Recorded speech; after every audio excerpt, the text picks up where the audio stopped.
Alrighty, so it's time to review the last 10 games of match week number 13 and the unusual busy Sunday action that we had yesterday. And the good news about the Sunday game is that none of them was delayed because of lightning. I mean, I talked about how Mother Nature was definitely not with us on Saturday, with pretty much all the game was delayed because of lightning or because of the heat.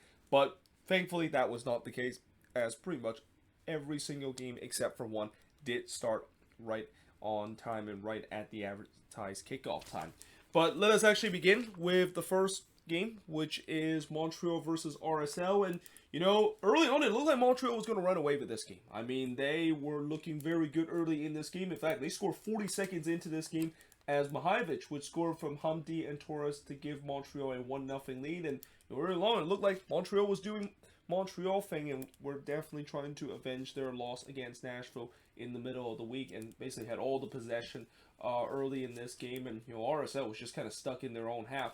Wanyama tried to score the second goal, but he blasted high from 24 yards out before Kyoto thought that he'd give Montreal a 2-0 lead, but unfortunately the goal was disallowed for offside, and it was very close. I mean, Kyoto was just an inch offside there, but still he was in an offside position, and yeah, therefore the game remains 1-0 in favor of Montreal. Now, Merrim did have RSL first real chance in the 22nd minute, but he missed wide. But little do we know that that's when the game really started to turn, because again, Montreal were by far the better team early. Could have been 2-0 up just 20 minutes in, but this is when RSL really started to turn the momentum in favor of them, because Cordova then flicked one just wide from the corner, and again, RSL started to woke up and get back into this game. Brisa absolutely raw with there, though the goal wouldn't have counted because the flag went up for offside. Before Miram blasted it high from close range, and then Brisa once again robbing Wood, but this time the flag stays down as Wood had a point-blank effort, and I don't think Reza know a lot about this. I mean, I think this was more of Wood just kind of hitting right into the chest of Breza, because yeah, that was just a point-blank effort, and Bobby would definitely want to have that one back. But we do hit halftime 1-0 in favor of Montreal, despite RSL was knocking on the door. And in the second half, 48 minutes in, Schreiner blasted wide from long range. But then in the 53rd minute, I talked about RSL was chasing for that equalizer for the latter part of the first half. They got it. It's Justin Glatt scoring from Silva to tie the game up at 1 apiece, and then 5 minutes later, Cordova actually went for on goal, but he missed wide there, and yeah, that Cordova would want to have that one back, but that there was no doubt that the momentum was with RSL. I mean, the momentum was with them ever since the disallowed goal, and this is also kind of a Montreal performance that it started very similar to be the one in the beginning of the season. Remember in the beginning of the year when Montreal, were off to a bad start to the season, and part of the reason why they were off to such a bad start is not just because of CCL play. I mean, of course, it definitely plays a big part of it, but it's because Wilfred Nancy team always tends to just completely switched off and just feel absolutely deflated if a goal gets called against them, and that their opposition is just going to score 2 quick goals and they're never able to respond. It seemed like it happened again in this one, because they could have been easily up 2-0, and then they got very discouraged from that, and RSL just kind of took over this game. Though Miller did had an opportunity in the 60th minute, he heads it straight to McMath, and then in the 66th minute, Cordova would make amends of his miss in the 58th minute as he scored here from Michael Chang to give RSL a 2-1 lead. He tried to score a second one just 6 minutes later, or 7 minutes later to be exact, but he hits one straight to Breza. And Montreal, they looked like they were fatigued, and they were slow both on the transition and also on the defense. And you got to also remember, Montreal, this is the third game in 8 days for them compared to RSL, having a week off, and we're one of those 8 teams that did not play in the middle of the week. And I believe Montreal was also, or actually no, Montreal did play in the middle of the week. I was thinking about the Canadian Championship, because there were a couple of teams that was also involved in the Canadian Championship out of those Canadian teams, though I think Montreal was not one of those, because again, I remember they played against Nashville in the middle of the week and they lost that one. But yeah, they just looked like they were fatigued compared to a much more energized RSL team that they were definitely having the fresh legs and the fresh advantage late in this one. Though McMath did deny Kyoto on a one hopper shot from the free kick, and really really, for the last 14 minutes of the game, RSL pretty much looked comfortable. I mean, Montreal never really pushed back because you can definitely see the fatigue in this team that they just never had enough energy to mount a comeback. And in the end, RSL, with only their second road win this season, winning 2-1 on the road against Montreal. Shots in this one, 13 shots per the 8 that Montreal has. Both teams had 4 shots on goal, 6 shots off target per the 4 that Montreal has, 3 shots on his block per the none that Montreal has, and possession-wise, 56% possession compared to 44% possession that RSL has in this game. And, you know, for Montreal, I know I'll be very disappointed that now they have lost back-to-back games after going unbeaten in 8 matches, but you got to remember, this was a game where, you know, the fatigue definitely shown with this team. And I think that's also kind of maybe the flaws of this team, where, you know, they do have to play a lot of games in a short amount of period. Then, yeah, the fatigue, of course, would shown. And unfortunately, as we get into the playoffs, and unless, you know, depending on how the playoffs actually structure, Montreal might have to face that, where they're going to have to play multiple games in a short amount of time. So, you know, they're probably going to have to figure out how to adapt it. And I know I've said before that MLS have tried their best to cut down the amount of time teams play 3 games in a span of 1 week. But, you know, with Montreal also being in the Canadian Championship and also playing more midweek MLS game, yeah, that's going to be something that Wilfried Nancy team will have to also adapt, that they couldn't do so in the early season of CCL.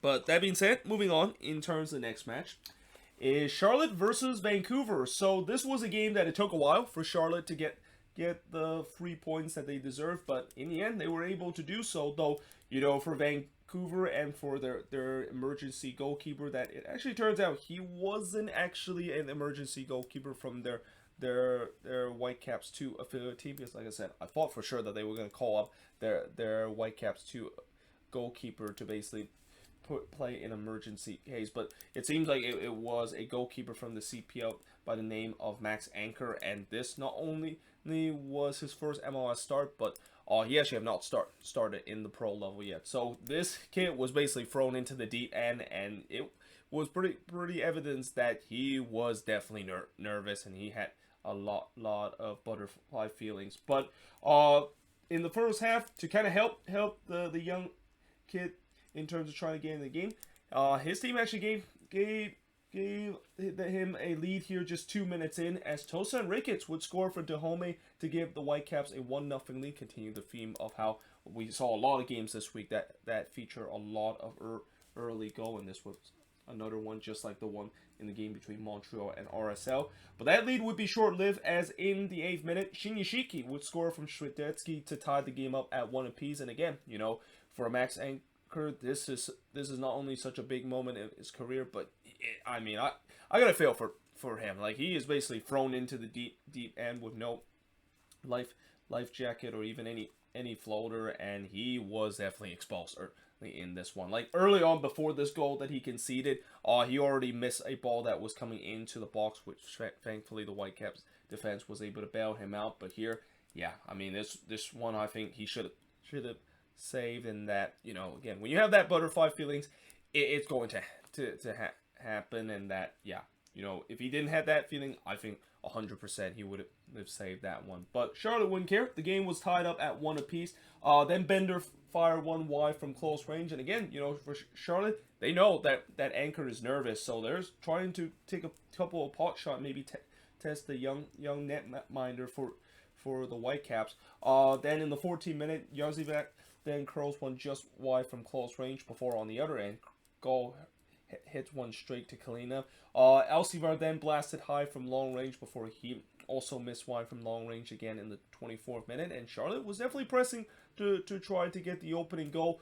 Though, fast forward to the 44th minute, there was a shout for a penalty from Charlotte that was not given. And yeah, despite the fact that the Whitecaps were under a lot of pressure, they were able to ride out the storm, and the game remains tied at 1 apiece heading into the second half. Now in the second half, Gall tried to retake the lead for the Whitecaps, but he puts it wide from long range. I thought Charlotte continued to dominate possession. I mean, the possession was like something like 70-30 in favor of Charlotte up to that point, and they were looking to try to get the equalizer. Świderski whipped one that was tipped over by Anker. I mean, by then, Max Anker clearly started to settle into the game, and all that butterfly feelings that he had in the beginning of the game was pretty much gone. Dahome then hits one straight to Kalina. And also, speaking of Max Anchor, I mean, besides the early jitters, he actually had a good game in this one. Almost a very Thomas Hassel kind of game. Remember how Thomas Hassel was thrust into the action in the MLS's back tournament, and how he turns out to be awesome. Well, that's kind of the same case with Max Anchor, because, you know, it is so important for a young goalkeeper, and especially for him, the fact that, you know, you give up a very soft early goal, and that has to be very damaging in terms of your confidence. But you gotta give a lot of credit to him, showing some resilience, able to bounce back, and really had a good game the rest of the way. Dahome then hits one straight to Kalina before Veselinovic hits it just wide from close range in the 65th minute, and all of a sudden Vancouver was starting to create some chances. Again, you know, for majority of this game, they really didn't create a lot of chances, but, you know, at least at this point, they were definitely creating some chances to try to retake the lead. Anchor then denied Vargas in the near post. I mentioned Vargas, of course, a new signing from Charlotte, which, you know, I talked about. I think I forgot to mention him signing with Charlotte in a News of the Week episode. I mean, that I haven't actually done a News of the Week episode in a long time, so I think he just signed for Charlotte. But he definitely looked lively early and was trying to get off to a dream debut in this one, because he then puts it wide from close range in the 68th minute. And then after that, the chances kind of started to become scarce, and that I thought that favorites Vancouver, because as long as you're limiting the amount of chances that Charlotte take and limiting the amount of chances that their young goalkeeper Anchor is going to take, they're able to maybe walk away with a draw out of this game. But then in the 85th minute, Charlotte would break through, and it's Rios scoring from Ortiz to give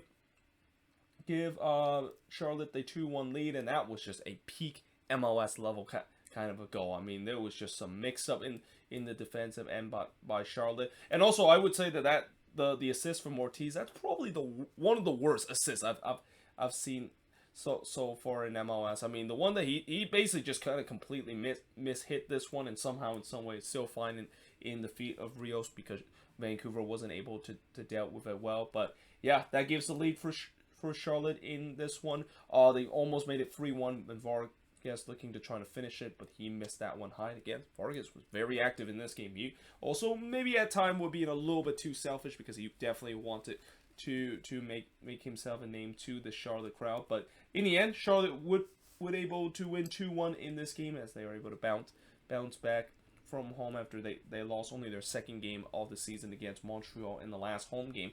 But the shots in this one, 18 shots per the 11 that the Whitecaps had, 5 shots on goal per the 6 that Charlotte has, 12 shots off target per the 4 that Vancouver has. Again, Charlotte was firing from everywhere, trying to test the young Whitecaps netminder. 2 shots that was blocked per the none that Charlotte has, and possession-wise, 63% possession compared to 37% possession that the Whitecaps has in this game. And, you know, for the Whitecaps, I mean, they'll be very frustrated, because, you know, the way that they play in this one, I thought they could have deserved a point out of this game, and especially for Max Anchor. I mean, he can get a point out of this game, he would definitely they be in the storyline similar to, as I mentioned, with Thomas Hassel when he came in on an emergency basis, and we basically now know that he, of course, is the future of this Whitecaps team in terms of the goalkeeping position. But like I said, for Charlotte, it wasn't pretty. But, you know, when you're an expansion team, you don't need to have to be pretty to get all 3 points. The goal is that trying to get as much 3 points as possible. And I mentioned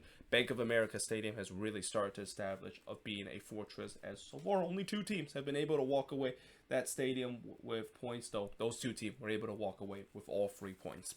But now moving on, in terms of the next match, is NYCFC versus the Chicago Fire. So, while this was not a vintage performance for NYCFC, they still were able to get all 3 points in this one, and they kind of broke a couple of records in this one too. But first of all, in the first half, there was a shout for a penalty from NYCFC, but instead an offside that was called on NYCFC, and I think this was Santi Rodriguez that went through on goal, and Slovenia actually did brought down Rodriguez as he went through on goal, but unfortunately there was an offside that was called before that. So yeah, for Slovenia, he really got off the hook on that one, because if he can see the penalty there, then there's going to be once again those headlines to talk about how Slovenia has really struggled in this past month, and really have not looked like himself ever since the discussion of whether if he's going to be a future U.S. men's national team goalkeeper, or which country is he actually going to represent, even though he made it clear just a couple of days ago that he is going to be representing the U.S. men's national team.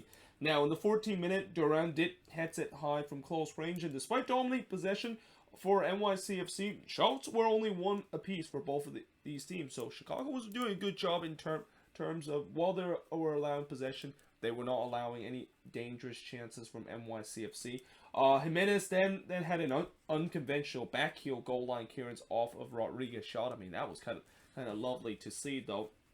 Definitely one that maybe give a couple of Fire fans a little a mini heart attack, because, you know, if you're going to clear it off the line, you don't need to be fancy. I mean, you're not scoring a goal here. You just need to clear the ball off the line. So it was kind of weird the fact that he kind of cleared that one off of his back heel. Though in the 21st minute, a penalty was given to NYCFC after they go to VAR to check to see whether or not if Navarro handballed that one into the box, which indeed that was the case, which Abear was able to put away the penalty.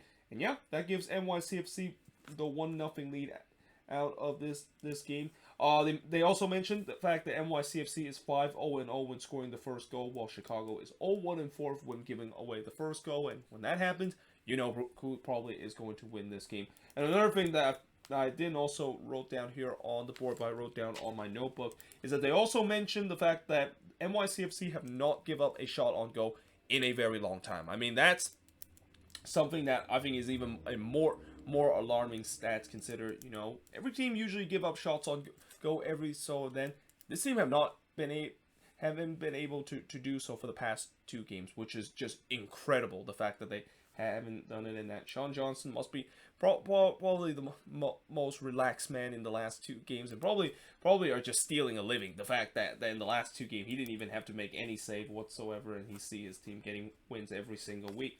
Now in the 39th minute, Slonina did deny Pereira a shot that was deflected before Slonina did rob Rodriguez, and on the follow-up, Aber actually struck the post. Aber really didn't know anything about this one, and you know, no, it was kind of fortunate the fact that he actually struck the post, because anytime when you're a player that, you know, kind of came off of you, you know, it sometimes could go anywhere, but unfortunately in this case it actually struck the post. Then Thiago actually went through on goal but missed wide from close range in the 5th minute of stoppage time. You know, NYCFC again, you know, in these last couple of games, I think if there is a criticism for this NYCFC team, is the fact that they have been a little bit wasteful in terms of some of these chances, and that it kind of happened again this one, because they could have been easily 3 or 4-0 up if they were at their very best. But we do head to halftime with NYCFC leading 1-0. In the second half, Mueller blast one that an off-balance volley high in the 51st minute. I thought Chris Mueller had another good game for the Fire, and you know, he's going to be a guy that I think the Fire is going to really rely on, because again, none of these Fire attackers has really got themselves going, especially in this one. Though Duran did blast it high on the volley, and again, some good half chances for NYCFC in this one, but you know, they were still stuck at 0 shots on goal. So as I mentioned, you know, NYCFC has this weird stat line and this kind of incredible stat line, so the fact that they have not allowed a shot on goal, and they mentioned a couple of times that they were on point of breaking the record, which surprisingly, I don't think at any part of the broadcast they mentioned that NYCFC actually broke the record of the longest out of any team to have gone through a stretch without allowing single shots on goal. But it's probably some point in the second half when they, of course,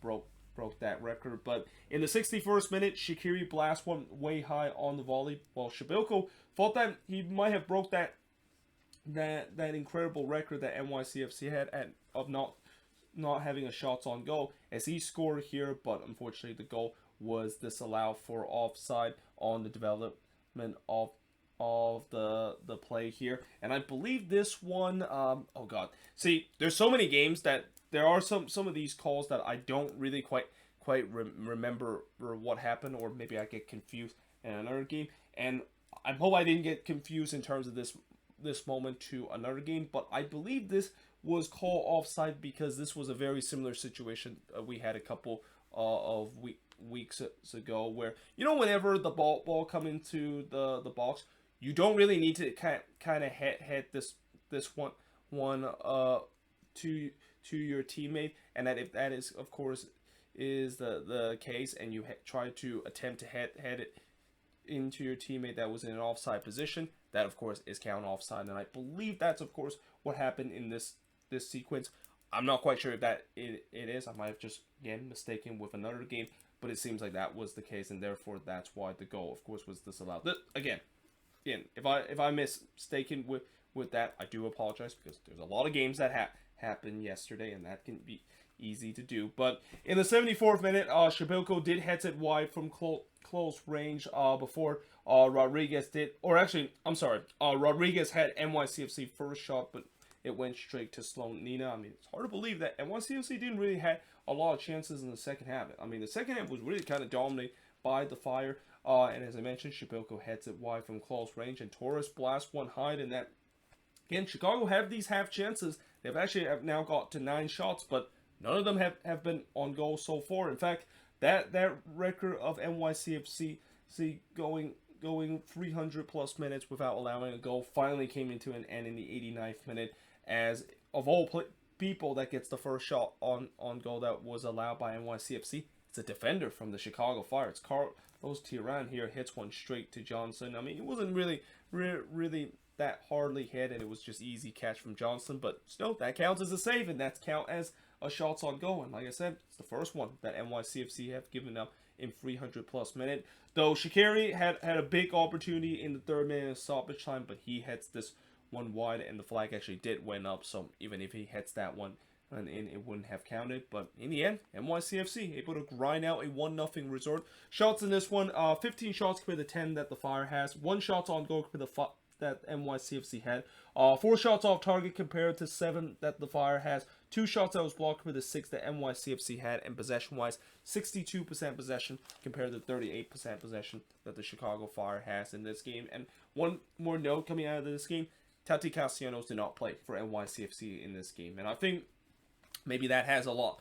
to do of why they weren't being very, very clinical in front of goal, and that we know that Tati Castellanos is really the heart and soul of this attack, and he can be a guy that can score some big goals for this team, and that I think that maybe is going to be one thing that NYCFC might still have a little concern. I mean, I know I know that many NYCFC fans would say there should be no concern with the way that they are on a great run, and they definitely are, but the fact that, you know, Tati Castellanos, whenever he plays for NYCFC, he has really lifted this team, and that, you don't want to always just kind of over-rely on a player, but especially over-rely on a player that could potentially get sold in the summer. So, yeah, it's going to be interesting to see whether they can fix that, because I have a feeling that, again, Castellanos most likely could be sold in the summer, and what happened then to this NYCFC team? Can they still be that clinical attacking team and still win the games that they have won a lot in these last couple of games, like without Tati Castellanos in this one? But moving on, in terms of the next match, we got Inter Miami versus the New York Red Bulls, and for the first time this season, the New York Red Bulls have lost a road game. I mean, it took 7 games for that to happen, because coming into this game, they had a 6-game unbeaten streak, including winning their first 5 games of the season. But on the 7th road game that the Red Bulls had traveling to Inter Miami, of course, were able to get all 3 points and win 2-0 in this one.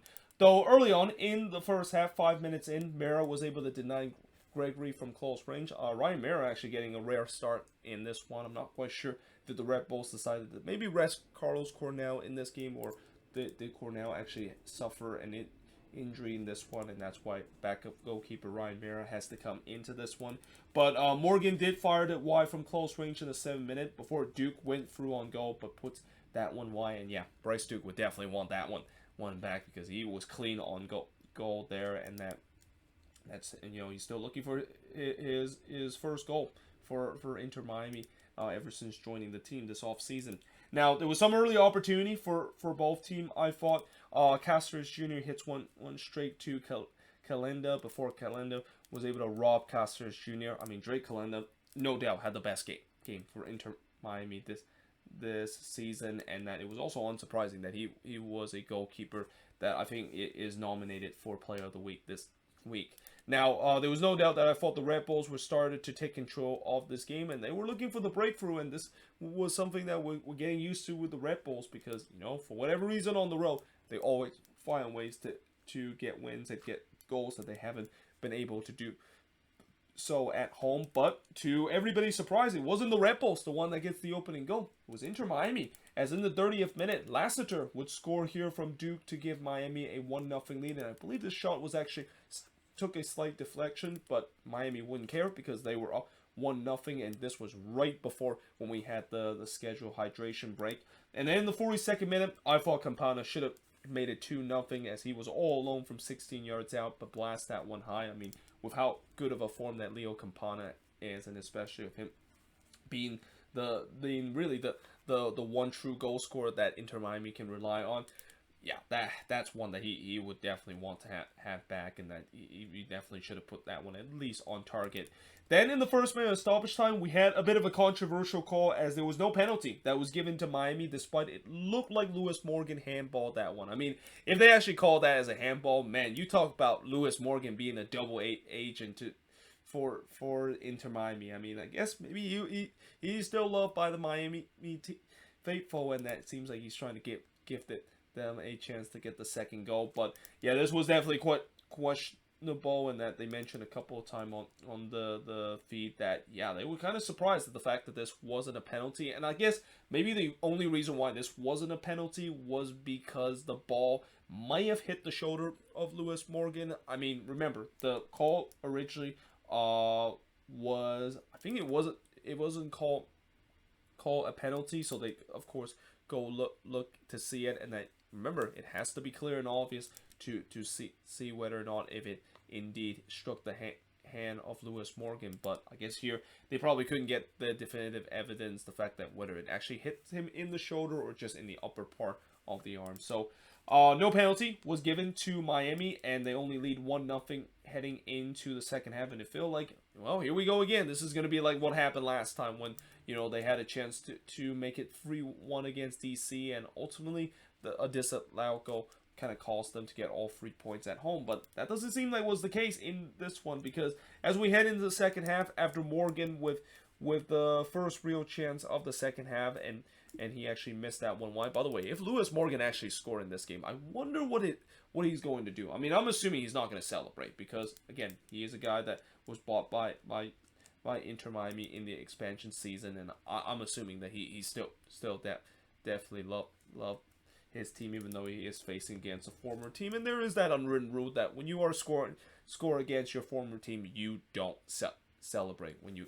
do so. But Morgan actually didn't score in this one, though. In the 58th minute, Harper almost did so, but Callender was able to deny him from close range. Again, Callender was just having a game of the season for him. Though on the other end, Mero was also having a decent game coming in to this one, as he denied Lassiter of what would have been his second goal as he went through on goal. And I thought the game really kind of opened up, and that's despite the fact that it was tight to start the second half.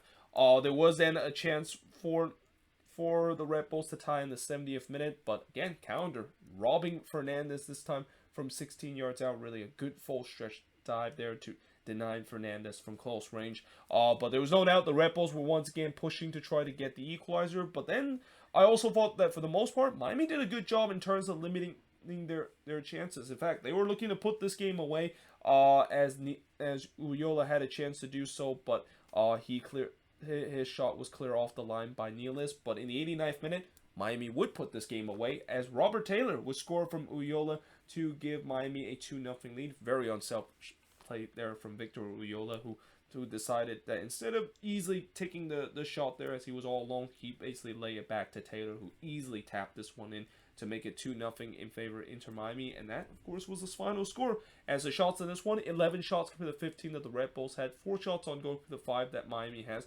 Both teams had 4 shots off target, 2 shots that was blocked compared to 7 that the Red Bulls had. And possession-wise, the Red Bulls actually had the better possession, 54% possession compared to 46% possession that Inter Miami has in this game. But overall, for Inter Miami, they've definitely been on a good run in these last couple of games, and even maybe going back to when they start the season without a win. But again, this team is very inconsistent, and that I wonder whether or not if they can continue this good run, because as soon as if they do lose a game, I have a feeling that it could be a losing streak, because that's kind of the story of Inter Miami, at least from last season, when I think this is really one of the rare teams that had multiple 6-game losing streak, followed by a stretch where they also had a 6-game winning streak. But that being said, I am now going to switch forward and look at the next 4 games that happened in terms of match week number 13 of the Sunday action. But yeah, moving on in terms of the next match is Minnesota and FC Dallas. And I'm not going to lie, I thought the Loons were going to blow it in this game. Like, as soon as Dallas got one back to basically make this game a game, Minnesota immediately went to full row heave mode. And when this team go on full row heave mode, which is basically decide to just bunker and hold on for a draw on the road, or even hold on for a win on the road, it rarely works. But this was one of the rare times that it actually really worked out, and they were able to escape Dallas with their first ever road win against FC Dallas in their club history.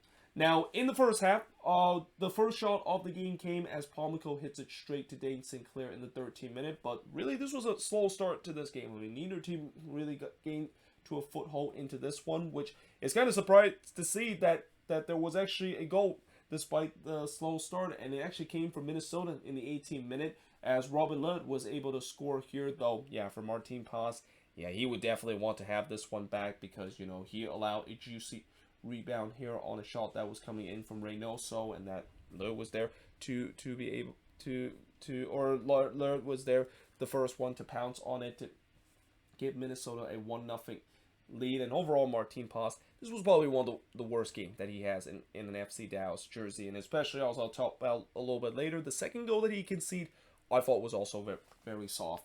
But in the 23rd minute, Palmico did drive one wide from long range before he blasted high from long range in the 25th minute. Paxton Palmico started to look like the Paxton Palmico that I thought he would be. I mean, remember how I've said that he is definitely a guy that could be a future U.S. men's national team player, or even a future U.S. men's national team captain, but, you know, injuries that he has in these last couple of years have really hindered his development. But at least for this season, with him now starting to finally become healthy, you can start to see that potential that he is reaching, and I won't be surprised he might be another FC Dallas player coming out of the Dallas Academy in these next couple of years, could be sold off to Europe for a big amount of money. Now, going back to this game itself, you know, Dallas was definitely pushing to get the equalizer, though Paz did have to make a save on Reynoso from long range before Quignon fires it wide from long range in the 44th minute. Paz then denied Reynoso on the free kick. I mean, we know Reynoso is very good on the free kick, but Martin Paz was able to make a big save here to keep this one at 1-0 in favor of Minnesota. In fact, that would be the scoreline heading into halftime. Now, in the second half, Obrian fires it wide from close range, as once again, Dallas come out strong, and we're looking to get that equalizer in Minnesota. You know, I did write that they need to ride out the storm, but in my true feeling, I feel like, yeah, this goal is coming. Like, with the way that Dallas were by far the better team up to that point, I thought eventually Minnesota was going to give up that equalizer, and we're going to see something similar to what we saw against Seattle, which is they're probably going to give up a couple more goals and lose this one. But to my biggest surprise, they actually got a second goal in the 56th minute, and it's DJ Taylor, I believe, scoring his first career MLS goal. And the reason why I say I believe, because I don't remember he actually score a goal last season when he break into the starting 11. And this was a goal where, you know, I'm not sure if Martin Paz read this one late. I mean, this one was coming into the traffic, and I don't know if anyone actually touched this one. And because of the fact that this one was also hit into the traffic off of a free kick, I think Paz basically read this one late, and yeah, that one actually bounced into the back of the net and give Minnesota a 2-0 lead. Though that 2-goal lead would be short-lived, because in the 59th minute, Arriola would score from Obrian to give Dallas some life in this one. It was a lovely strike there from Arriola, though gotta be questionable. Bull closing down there from this Loons defense. And then in the 70th minute, Jesus Ferreira just puts one over the bar from close range, and with Ferreira being a guy that is pretty much maybe cement himself to be the number 9 for this U.S. men's national team heading into Qatar in the World Cup, he does not miss those chances very often. But there was no doubt that Dallas was in full attacking mode, while Minnesota was already in full park the bus mode, aka a full road heave mode for the last 20 minutes of the game. Hara then puts it wide from close range in the 73rd minute, but I thought the Loons kind of looked like they were able to ride out the storm because, Dallas was putting wave after wave of pressure, but for a while, they were able to limit some of those chances, but I also wrote expect more pushback from Dallas because this Dallas team is going to continue to push for that equalizer. Arriola tried to do so, but he hits it wide from close range, and then missed wide from close range in the 3rd minute of stoppage time, and despite the amount of pressure that Minnesota has had and the inability to really even create any chances in the last 20 minutes, they somehow were able to hold on to win 2-1 in this game to snap out of their winless run that they've been on in these last couple of games. I mean, coming into this game, I think they were on a 3-game winless run because the last time I remember this team won was, I believe, against the Chicago Fire at home. Now, in terms of all competition, it was against the Colorado Rapids in the U.S. Open Cup. But in terms of league play, I think it was against the Fire at home. But the shots in this one, 19 shots compared to 7 that Minnesota had, 6 shots on goal compared to 3 that Dallas had. And I think that's also a very telling stats, the fact that, yes, despite the fact that Dallas were the better team and they had a lot of shots, they actually got outshot in terms of the shots on goal. And anytime when you get outshot on the shot on goal, there's not a lot of chances that you're able to get a win because, I talked about before where, it doesn't matter how many shots that you put out. It might be nice on the stat chart, but if you don't put those one on target, and I talk about this with Minnesota a lot last season, if you don't put those shots on frame, it really doesn't matter. In fact, the shots off target, 14 of them compared to none that Minnesota has. 2 shots that was blocked for the 1 that Minnesota has.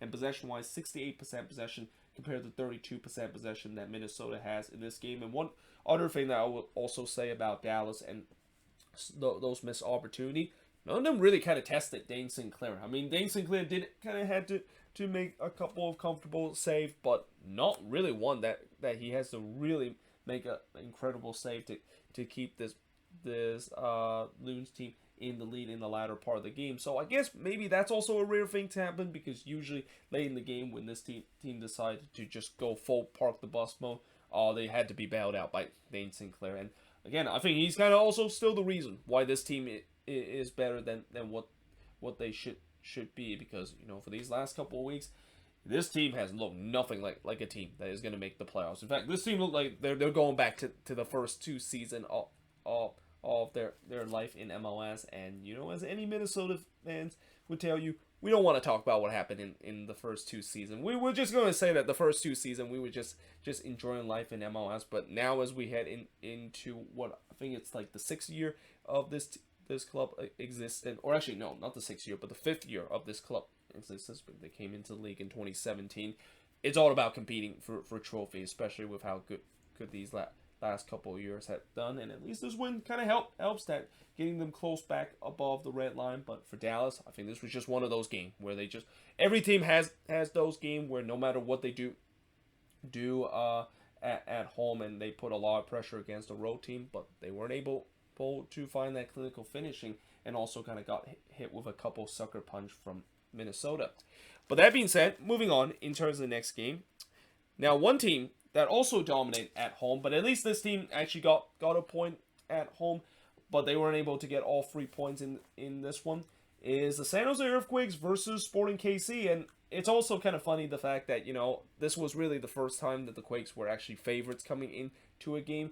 And to no one's surprise, at least for me, that is, they draw points when they were in favor. Like, this is also a classic reason why I've always said I never have a lot of hope about this team, and that I've mentioned so many times of the false hope that this team gives me, and that this was one of those games where they should have won against Sporting KC. And this wasn't even, like, I talked about Sporting KC being short-handed before coming into this game. They were incredibly short-handed coming into this one, and in fact, the Quakes absolutely dominated this game, but the problem is they just couldn't finish. And it seems like JT Marks-Sinkowski, who has been very inconsistent this season, made a mistake right near the end of the half that kind of partially caused the Quakes to not get all 3 points in this one. Now, early on, there was a lot of possession for the Quakes as they really dictate the play early in this one. Ibobasi trying to reward the Quakes with a positive start, but he fires it wide from 20 yards out, as that was also the match first chances. The possession was 65-35 in favor of the Quakes. I mean, no one, of course. Well, actually, I shouldn't say no one saw that coming, unless I want to be sarcastic. I mean, everybody knew that the Quakes were going to dominate possession against a Sporting KC team that, in the past, Sporting KC would be a team that likes to dictate the play, but with the amount of injuries that they have this season and how they have been a very bad team this year, it's no surprise that they decided to play more defensively in this game and really just kind of park the bus from minute one. Though, in the 28th minute, Melia denied Cal in the near post before he denied Calvo from the corner. I mean, Melia certainly have one of his best game in this one, and it shouldn't be a big surprise that when Tim Melia is on his game, yeah, Sporting KC has a chance. And there's actually times this season that he has been in back into his game, but it's still not at a level that we've seen before with Tim Melia, especially now that he's started to get older. But Melia did deny Beeson in the 41st minute as the chances were mounting. I mean, the Quakes were trying to get the opening goal of this one. Arjan had an opportunity as he had that one just high. By the way, Oscar Arn again getting his first start for the Quakes in this one. I thought he was okay in this one. But in the 45th minute, despite all the dominance that the Quakes had, they got sucker punch as Johnny Russell would score from Duke to give Sporting KC a 1-0 lead completely against the run of play, and really it was not a great moment for JT or the defense. I mean, mostly on JT part because, he basically come off his line to trying to smother that one, but he wasn't able to do so. And when you're a goalkeeper and you don't get to the ball when you come rushing down off the line, yeah, you are in big trouble. And it was not a big surprise that Sporting KC was able to punish the Quakes and punish JT Marcinkowski because of that. And again, I've said this before, I don't think JT Marcinkowski will consider to be an elite goalkeeper into this league until he cut down some of these boneheaded play that he had made this season, because there's just way too many boneheaded play that he has made this season, even alongside with some games where he has simply bailed out the Quakes because of some big save that he has in some of this one. But yeah, this was another one of the one, and instead of the Quakes looked like they were most likely going to lead 1-0 heading halftime, Sporting KC probably didn't deserve to leave 1-0, but that's where they have heading into the second half. Though that lead wouldn't last long heading into the second half. It's just 1 minute into it. Jackson Yule would score from Montreal to tie the game up at 1 apiece, and not only the fact that it was shocking defending from Sporting KC, but yeah, I mean, Jackson Yule was just left wide open in the box. And when you let someone wide open in the box, even if you let Jackson Yule, who he started to become a guy that is able to score headers, especially of his amazing diving header that he had in the last game against the Timbers. But either way, when you let someone wide open like that, yeah, you are going to be punished. And unsurprisingly, Sporting KC was punished there to tie the game up at 1 apiece, and also kind of just sums up why they have been very bad this season, besides the lack of goal scoring. But Cal then blasted high from 20 yards out. I mean, Cal, I mean, I want to say he had a good game, but there was also times where he did make some wrong decision on the attack, and also could have had a goal if he was a little bit more clinical. Though I could say the same thing about Jeremy Ibovasi too, because he had another opportunity in the 60th minute, but he blasted high from a free header, and then he missed just wide from 12 yards out. And again, the Quakes getting close to that second goal, but can they show that clinical finishing that, that's kind of something at least the Quakes have done well in the past 2 games, with them scoring 3 goals in both of the game between the Timbers and the Whitecaps. But in the 64th minute, Marcinkowski was able to rob Duke from point blank range, and I even wrote, the Quakes got to be careful not to get sucker punch again, because they already got sucker punch in the first half with them dominating and then just give up a boneheaded player, and they almost did it again here. Just some bad defensive mistake, bad turnover from the Quakes there, and Sporting KC almost retake the lead there. And then Chofish trying to score a curling goal that was similar to the one that he scored last year against Sporting KC, but this one it missed wide. The shots were 16-5 in favor of the Quakes. Like, it was absolute domination in favor of the Quakes. Though Russell did have the 6th shot for the Quakes as he pulls it wide after a lightning counterattack. Again, this is where I have to say again, the Quakes got to be careful not to get sucker punched, and especially when they commit so many men forward, they're going to get vulnerable on the counterattack, and that's exactly what Sporting KC wanted to do. But as the time winds down, despite the fact that, you know, Sporting KC put 10 men in the back, you know, the Quakes, well, actually, I shouldn't say despite, but Sporting KC basically put 10 men in the back. They were basically just parking the bus and trying to waste time to get a point out of it, and it really kind of create any chances for the Quakes to create. And because of that, they did have to settle for a 1-1 draw in this one against Sporting KC. As the shots in this one, 18 shots compared to 6 that Sporting KC had, 4 shots on goal compared to 2 that Sporting KC had, 2 shots out off target compared to 9 that the Quakes had, 2 shots that was blocked compared to 4 that the Quakes had, and the possession was 63% possession compared to 37% possession that Sporting KC has in this game. And yeah, I mean, this game absolutely felt like a loss for the Quakes, and especially with the way that, you know, if there is still people believe the fact that this team, of course, can make it to the playoffs, which I've repeatedly said that I don't think this team is going to make the playoffs, and I think this is a classic example of it, where, you know, when you dig yourself in a deep hole, you need to, of course, start win these home games, which, for the most part, the Quakes are able to do so, but especially when you're playing against a short-handed team like Sporting KC, this absolutely should have been all 3 points for the Quakes. And now, you know, they got a very difficult run in the next couple of games. In fact, their next 3 games is all going to be on the road: LAFC, Nashville, and RSL in that order. And you can maybe even say 4 games on the road straight before they do come back home. Well, actually, I wouldn't say home, because the next kind of home game that they had is against the Galaxy, but that one is going to be at Stamford Stadium. So they're not going to be back at PayPal Park for a very long time. And that, you know, knowing the Quakes this season have really struggled on the road and pretty much have lost almost every single game on the road, and historically have not been a good road team for the past couple of years.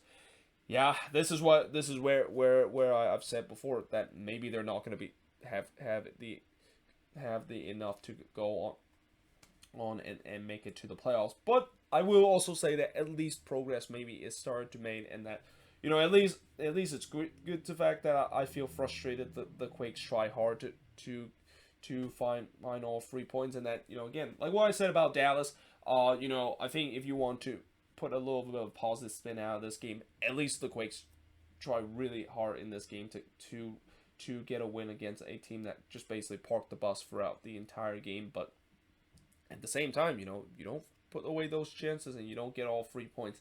That's what it matters at the end of the day. But now moving on, in terms of the next match, is Colorado versus the Seattle Sounders. And again, the Rapids, you know, there's just something about them playing at home for these last 1.5 season, where whenever someone go on the road to play against the Colorado Rapids, good luck getting all 3 points. And against a Seattle team that would definitely on a run in these last couple of games and on a resurgence, they basically were met by a brick wall known as the Colorado Rapids at home, and that the Rapids were able to once again get all 3 points in this one. Now, early on in the 16th minute, Marc-Anthony Kaye did hit a weak shot straight to Fry, and just like this one, it was a very slow start to this game, as the shot were only 2-0 in favor of Colorado up to that point. Though the Sounders did have most of the possession, 63-37 through 18 minutes, though I think that was on purpose. I mean, I think Robin Fraser realized that, you know, the Sounders is a team that, while they do at times show that ability to break down team, they're still a team that sometimes rely on the counterattack at times. So in this game, why not just trying to ask them to see if they can break them down, especially the Rapids this season, for the most part, have been a very good defensive team. Yeah, I mean, it was no surprise that they limited a lot of the chances, and the Sounders were just finding no space to work with on the attacking end, despite having most of the possession. Though Rubio did hit it high from close range in the 28th minute before Barrios fires it just high from close range in the 29th minute. Fry then denied Rubio in the front post, as I thought Colorado was pushing late for an equalizer before halftime. but we do head to halftime scoreless between both of these teams. Now, in the second half, Fry was able to deny Rubio on the free kick, but then in the 50th minute, Jonathan Lewis would score here to give the Rapids a 1-0 lead. Now, the Sounders were appealing that Lewis was in an offside position, but this is also where I go back to talking about this rule where, when you are a defender and you basically touch the ball, or even if you attempt to trying to play a ball when the ball comes into the box, you basically just reset it the offside side. And in this case, I think it was Yeimar, the one that basically touched the ball here, and I think that one was actually going to be an own goal, and I think Lewis was kind of being a little bit too selfish there to even touch this one. But like I said, because Yeimar already touched it, even though Lewis was in an offside position, it basically just kind of reset the offside there, and therefore that's why Lewis was not in an offside position. Again, we saw this happen a lot this season, and even though Sounders fans are not going to be happy about it, it is how the rule, of course, is set. And yeah, just like that, the Rapids were able to lead 1-0 in this one. Morris then tried to chip it over Yarbo, but Abubakar was able to clear this one off the line. I mean, this wasn't actually as dramatic as I wrote it down, because Morris did put a relatively weak chip that was over Yarbo, and Abubakar was able to just comfortably clear this one off the lines. Though Barrios tried to get the second goal for the Rapids, but he hits the side netting from close range, and then Rusnak missed wide. But they did go to VAR to see whether or not if Rui Diaz was actually fouled in the box and maybe a penalty was going to be given to the Seattle Sounders. The answer is no, as VAR feels like there was not enough contact that was worthy of a penalty in terms of that situation. But as the time really winds down, Seattle continued to push man forward and trying to get the equalizer, and the Rapids continue to sit on that low block and hope to defend a 1-0 lead. Kenrich then tried to finish it for Colorado, but he hits that one high before Yarbo with a big save here in the 89th minute, denying Rui Diaz, and that on the follow-up, Rusnak had a chance to tie the game up, but he puts it over on the second effort. And in the end, Rapids with a resilient 1-0 win against a red-hot Seattle Sounders team.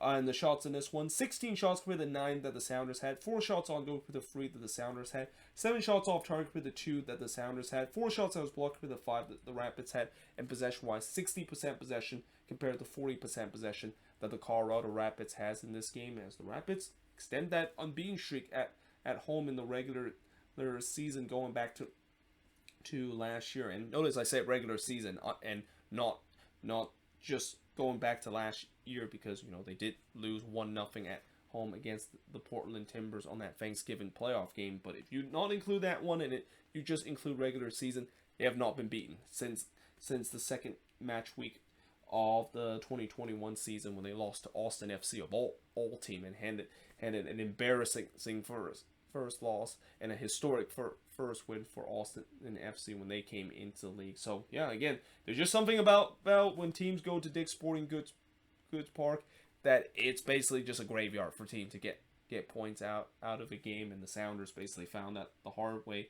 as they're gonna have to try to bounce back and trying to overcome this speed bump of their expected second half charge to try to get themselves back into a playoff position. But now moving on, in terms of the next match, is the Dynamo and the Galaxy, and you just simply cannot make this up. I mean, I just said before that, it always feels like the Dynamo, they just always have the Galaxy number, and that the Galaxy, if you want to talk about an ultimate bogey team, the Houston Dynamo is their ultimate bogey team. And it basically happened again, as the Dynamo, who rarely win on the road, have now got their second road win by winning 3-0 in this game against the Galaxy. And early on, they actually got off to a good start after Zeka hits one straight to Bond in the 3rd minute, and them starting out promising. They were rewarded in the 11th minute as Sebastian Ferreira would score here to give the Dynamo a 1-0 lead. But, for Jonathan Bond, he basically had the Martin Paz syndromes in this game, allowing a juicy rebound to Ferreira, who was able to capitalize. And yeah, the Dynamo were up 1-0 up into that point, though the Galaxy did show some pushback, and Steve Clark did have to make some big save here. And Steve Clark started to in this game at least started to show the good form that we saw him last season under the Timbers, where there was times where Clark was simply one of the best, if not the best, goalkeeper in the league with some big save game after game. But here in the 19th minute, he robbed Leerdam from point-blank range, and I believe this was the first start for Calvin Leerdam for the Galaxy, and I think he's also been dealing with a lot of injury, because, you know, other than that, I'm kind of surprised that this is only his first appearance for the Galaxy ever since he was signed by them from Inter Miami. Clark then denied Grandsir as the Galaxy was trying to press to get one back. Clark then denied Alvarez from close range in the 30th minute, and you just kind of feel like Clark was having one of those games where he was not going to allow a single goal into the back of the net. Alvarez then hits one straight to Clark. I mean, up to that point, I think the shots were heavily in favor of the Galaxy.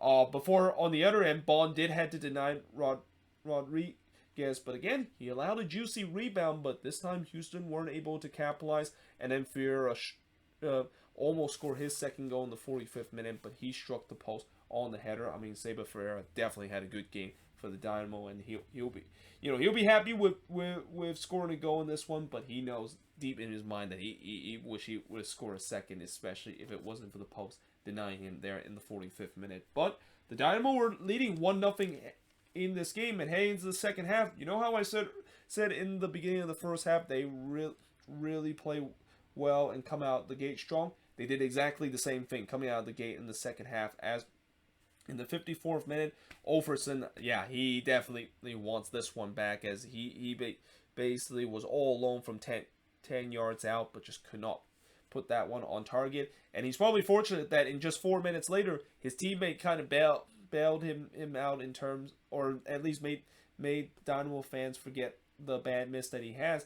And that teammate is Tyler Pasher, scoring here from Ferreira to give the Dynamo a 2-0 lead. So Ferreira, you know, I mentioned he had a good game in this one, with a goal and 2 assists in this one. But what a banger this was from Tyler Pasher. Definitely in contention for goal of the week. And then in the 62nd minute, I mean, Dynamo fans definitely forgotten the Olferson bad miss in the 54th minute, because he actually made amends of it in the 62nd minutes as he scored here from Ferreira and Vera, and all of a sudden the game was 3-0 in favor of the Dynamo, which I'm thinking for Galaxy fans, yeah, this looked like it was flashback to the other Texans team that also put a free spot throughout the majority of the game against the Galaxy. In fact, that was just the last home game when they play against FC Dallas, and it could have been 4-0 if Ferreira didn't just fire one right to Bond in the 68th minute. And I basically wrote the Galaxy defense, they look like they checked out in this one. And this Galaxy defense, while it's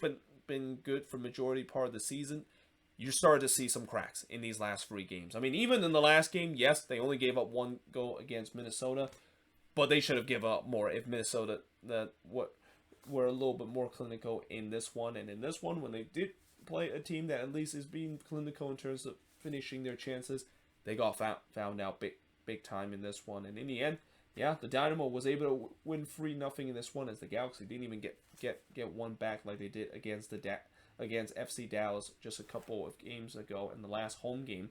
But the shots in this one, 16 shots compared to 14 that the Dynamo has, 8 shots on goal compared to 6 that the Galaxy had, 5 shots off target compared to 4 that the Galaxy had, 6 shots that was blocked compared to 1 that the Dynamo has, and possession-wise, 72% possession compared to just 28% possession the Dynamo has in this game. And yeah, you know, when you look at this game, this is what I kind of warned Galaxy fans a couple of weeks ago, where yes, I know they're doing well, but cracks are starting to show that this looks like it's a repeat of last season all over again, where remember last year they got off to a good start and then they just completely tank in the second half of the season.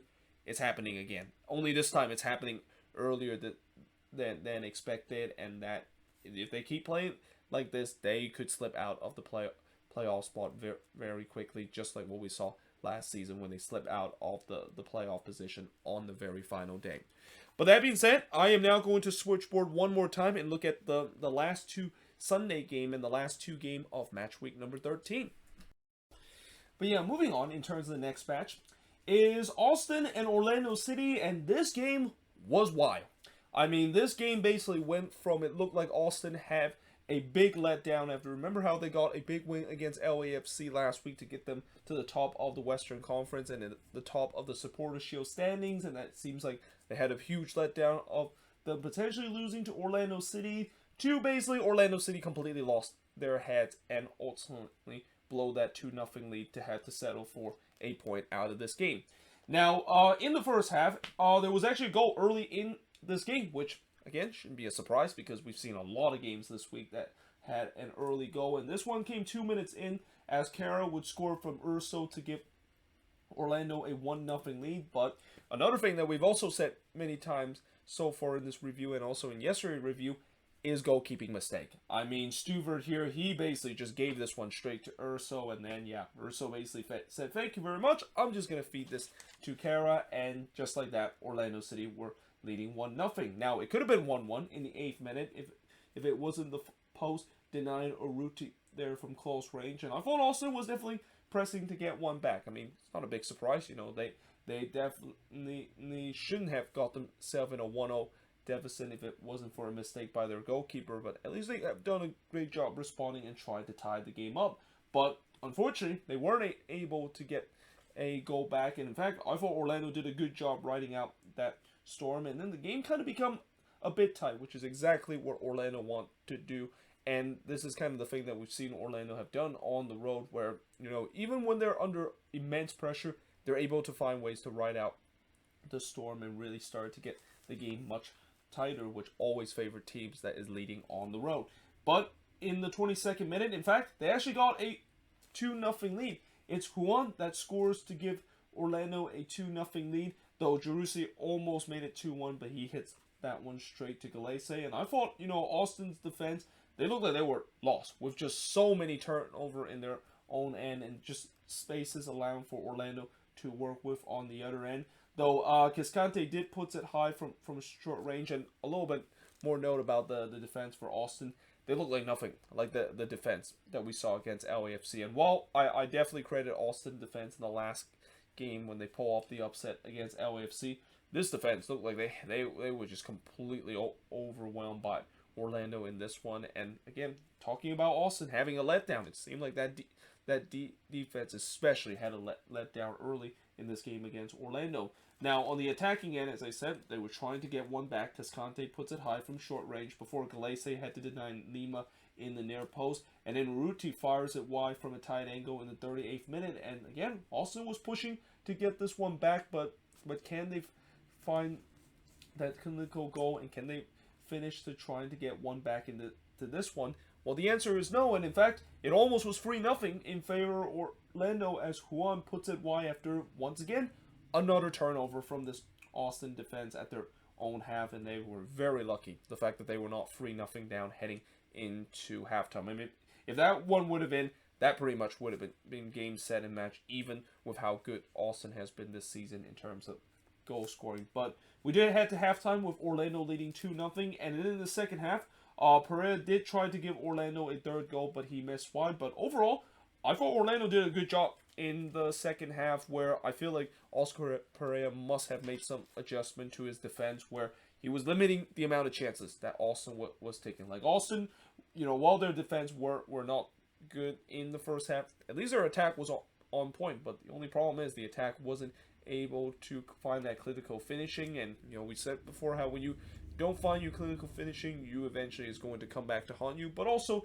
when you don't find that clinical finishing, especially in the first half, teams are going to find ways to limit those chances. And Orlando did a good job for that too. In fact, I thought they looked flat coming out of the second half. Well, I said continue to look flat.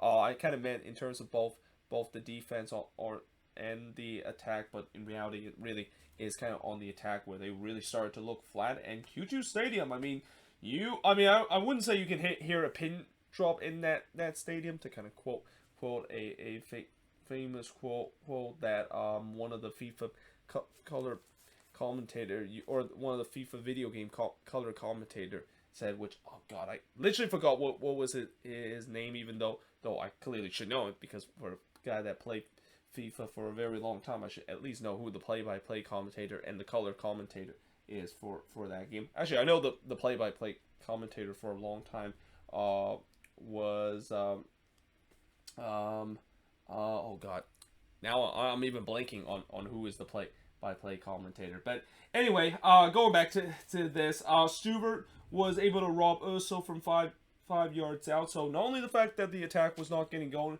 but the defense was still giving up grade A chances for Orlando to get the third goal. But this is when the game really changed, and this is also when we had some controversy in this game, as in the 60th minute, a penalty was given to Austin after Schlegel handballed this one after Jurissi basically hits the free kick into the wall, and Schlegel was one of the player in the wall, and that ball basically struck him. Now, it is very rare that we see handball that it is given after the ball was struck into the wall, because, you know, referee tends to give players some benefit of the doubt. The fact that when the ball does strike into the wall, it might have a higher chance of hitting a hand in the wall. And that, you know, I know some Orlando City fans will make that case. The fact that how can you call it a handball when, you know, on that play, even though Schlegel kind of handballed that one, you know, what can he do when he's trying to jump up to block that one? But one thing I will say that I think maybe the reason why this was called a penalty is because of the fact that Schlegel, his hand kind of was a little bit on an outstretched position. And nowadays in the modern game, and especially with this new penalty rule that I still don't, or the new handball rule that I still don't know whether it's implemented in MLS or at least have done it consistently. I think that you can definitely say that of course it is a handball, and that yeah, I think that in the end maybe was the right decision of why it was a penalty for Austin. Now, what I also don't get is the fact that Schlegel got a second yellow for that. And, you know, usually when that happened, you know, you give up the penalty, but I don't think that was kind of worthy of a second yellow. I mean, if anything, I don't think Schlegel intentionally, like, he need to really do something very intentional to get himself a second yellow card on a handball. Like, we've seen many times where handball isn't even giving a yellow in the box, and I thought that wasn't just one of the cases where Schlegel was just pretty clear that he basically raised his hands and blocked that shot away as it hits in the wall. So I think that's also another thing that Orlando City fans got very angry when a red card was shown alongside with a penalty that was given to Austin FC, which Jurissi was able to put away that penalty to give life for Austin. And certainly Q2 Stadium, that was pretty much quiet throughout this game. It started to be loud once again. And in the 69th minute, they have every reason to get even louder because Orlando were down to 9 men. And this time, it's Cesar Araujo, the one that gets sent off in this one. And yeah, I mean, I don't think Orlando fans have anything to complain about this one. I mean, this was as clear as a red card as it gets. Like, the fact that it wasn't called a red card originally is maybe what's more surprising. But in the end, VAR did catch the fact that Araujo clearly kicked out on Rain there. Like, when you kick someone in the balls, yeah, you are going to automatically get a red card, which that wasn't surprising that in the end the call was in right, and that Araujo was being sent off, and that Orlando now all of a sudden we're down to 9 men, and you just kind of feel like, you know, with Austin only down by 1 goal and Orlando had to play with 2 men down, and even with how crazy this season has been, where even if you have a man up, you still tend to play much better than your opposition. That cannot be set when you're down to 2 men. Though that being said, you know, at least for the first 10 minutes, I thought Orlando did a good job in terms of putting a 9-man bunker and did a good job in terms of holding on. Now, part of that has to do with the fact that they tried to disrupt the rhythm as much as possible. Like, there was a lot of Orlando player that was just rolling on the ground, just kind of doing the typical Liga MX CCL shithousery to try to waste as much time as possible and just kind of disrupt any rhythm that Austin was trying to build. In fact, that really maybe started to get into the skins of Austin, because the tempers really started to flare in the 80th minute, as there was some pushing and shoving that was going on after it kind of started, because Janssen basically shoulder barged Fagundes down on the ground. Now, I will say this for Diego Fagundes. Why did you have to just decided to fall to the ground very easily and basically decide to hold your face like you've been shot on? I mean, your team is down 2-1. Like, I get it. You trying to maybe draw another red card on Janssen there, but you know, as much as I know this referee did show a couple of red cards, we will never.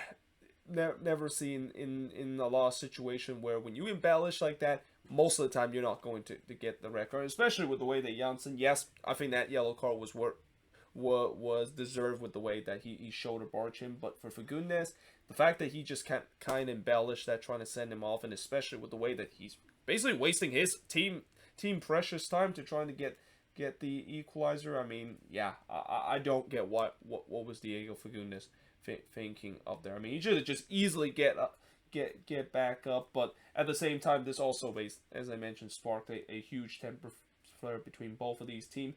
Though that being said, in the 83rd minute, Fagundes, which struck the post from 4 yards out, so Austin striking the post for the second time, before Jite flashed one just wide from close range. Yes, Musa Jite is finally found by Austin FC. Like, for a long time, we wondered, what the heck happened to Musa Jite, a guy that was supposed to have a lot of talent and supposed to be one of the keystone attack to this team, and yet he hasn't been appearing for this team for a very long time, but he was substituted in this game, and he definitely made a big impact in this game too, because, well, at that point it felt like it was not going to happen for Austin, and this would have been very embarrassing, the fact that they would lose 2-1 despite having a two-man advantage for the last 20 minutes of the game.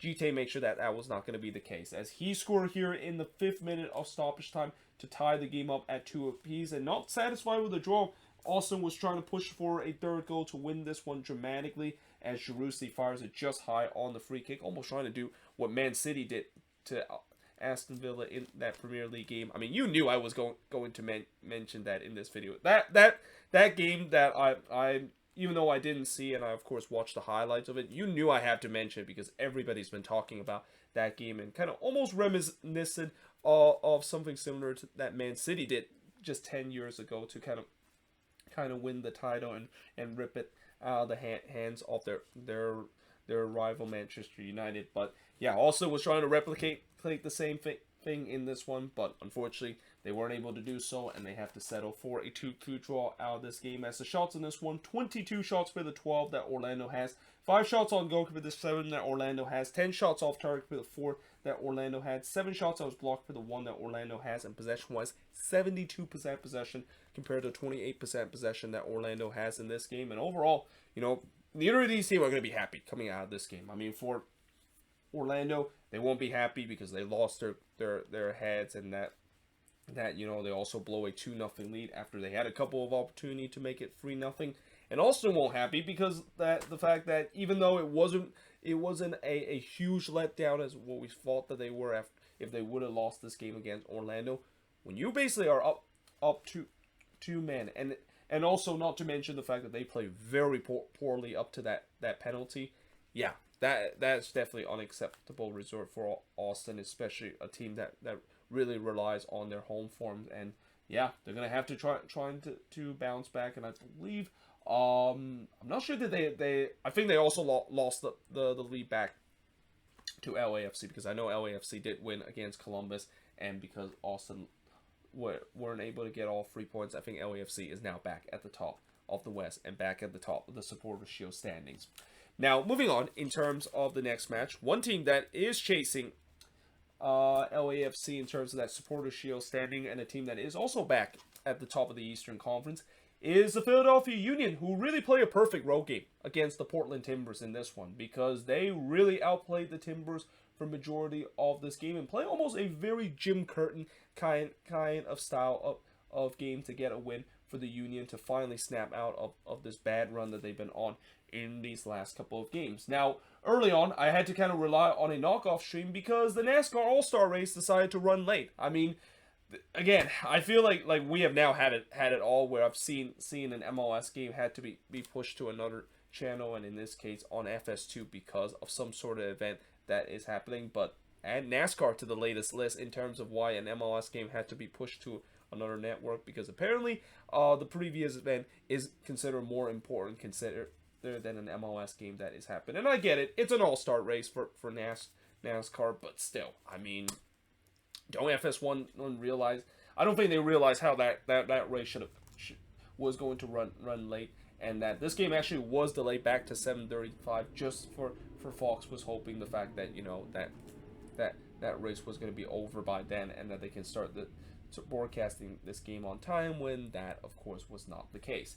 Now, in the 5th minute of stoppage time, while people were scrambling to go to FS2, we saw an early goal in this one again, and it happened in the 5th minute when Gastak was able to score from Bedoya and Hariel to give the Union a 1-0 lead. And not only the fact that that is another goal that's going to be in goal of the week contention, but that was the Timbers getting the taste of their own medicine with the way that, you know how they love to score bicycle kick this season, especially for Jimmy Chara?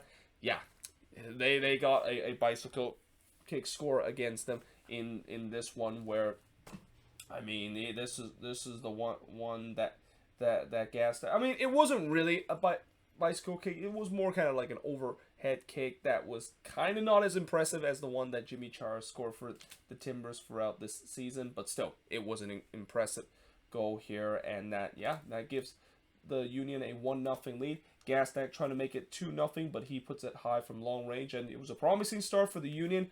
And the Timbers just kind of came out flat in this game, and that would be the story throughout this game for them too. Ivicic then robbed Bedoya in the back post before Carranza heads it wide. The Timbers had no answer with those dangerous balls coming into the box. Like, every time when the Union was basically putting those balls into the box, they were first to get to it. And if you're the Timbers, I mean, especially defending those play, you have to be first to the ball. Like, if you're not first to the ball, you're going to have this situation where the Union is going to always have chances from the air, and especially those balls coming into the box. Now, the first real chance that came in the 26th minute for the Timbers as Tuiluma hits one just wide. I mean, Tuiluma, well, he had a good game in this one. This was another game where you got to question this Timbers attack, of the fact that if your center back is having the most impact on your attack, you know there's something wrong with your attack, especially in terms of the number 9 position so far for this team. Now, the Timbers, as I mentioned, they finally gained a foothold into this game, but again, they lacked the final third ball throughout this one. Moreno would blast it high from long range before Rasmussen would put it way wide from long range in the 5th minute of stoppage time, and we head to halftime with the Union leading 1-0. Now in the second half, you're hoping maybe the Timbers can adjust and get themselves an equalizer. Nope, because in the 48th minute, Santos would score from Wagner to give the Union a 2-0 lead, and guess what? It came because the Timbers could not deal with a ball coming into the box, which Santos was able to head that one in after a beautiful delivery there from Kai Wagner. Martinez then fired a 22-yard shot wide in the 62nd minute, and the crowd just become completely restless. I mean, I talk about the crowd in this game between Austin and Orlando was restless when they saw their team down 2-0. This was the same case in this one. I mean, at Providence Park, that was one of the quietest crowd I've heard this season. And the Timbers Army also sound very quiet. I mean, usually the Timbers Army are banging the drum and singing the chant throughout the full 90 minutes, but they were really quiet in this game, and that the Timbers, they were just completely out of this one. Like, they were flat on both on the defensive and attacking end.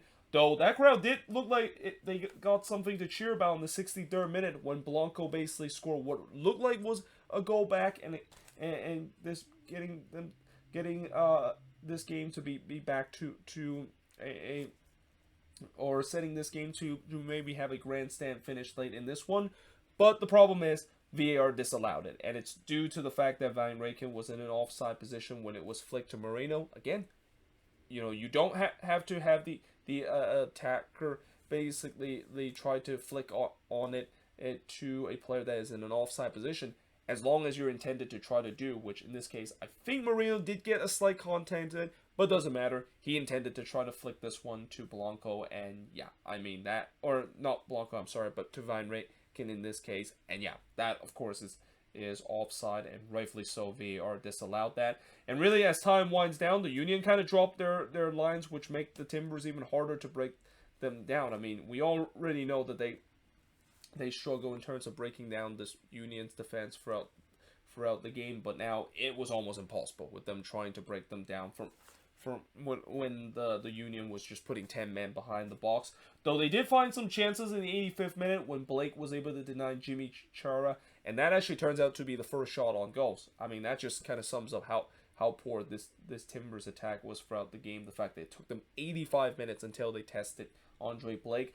Though Blake did have to make another remarkable save, this time robbing Tuiluma in the back post. Again, when your center back is create the most dangerous chances, there has to be some soul searching to be asked in terms of the attack of this team. But either way, in the end, the Union was able to win 2-0 in this game, and the shots in this one, both teams have 12 shots apiece, 2 shots on goal for the 4 that the Union has, 6 shots off target for the 2 that the Union has, 4 shots that was blocked for the 6 that the Union has, and possession-wise, 66% possession compared to 34% possession that the Union has in this game. And like I said, this felt like a very Jim Curtin kind of win that he had the Union had against the Timbers, because as I said many times before, one of the ways that the Union has been very successful this season is that they like to play this kind of grind it out resort. I mean, they don't play the most pretty soccer, but they score some crucial goal and they grind you out on the defensive end.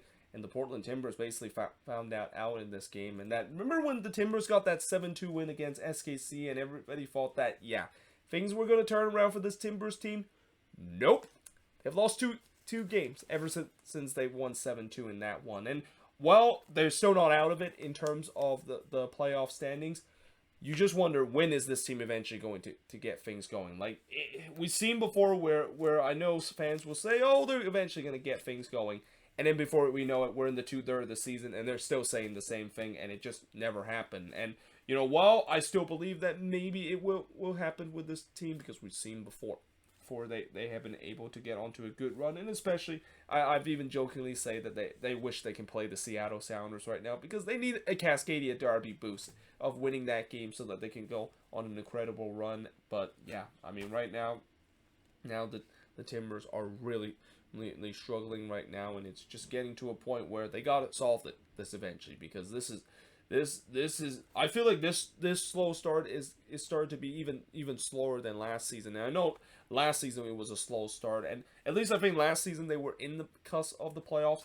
This team doesn't look like that, at least in the beginning of the season. And again, there's got to be a lot of soul searching in terms of the attack, because how many times is said that if your center back is your best attacking option, you know you have some serious problem on the attacking end. But either way, hope you guys enjoyed this video. If you do, make sure you guys like, smash the subscribe button. Let me know in the comments below, what do you think of this video and the 10 games that has happened in terms of the Sunday action. But until then, hope you guys enjoyed this video. If you do, make sure you guys like, smash the subscribe button, and yeah, I of course will see you guys next time.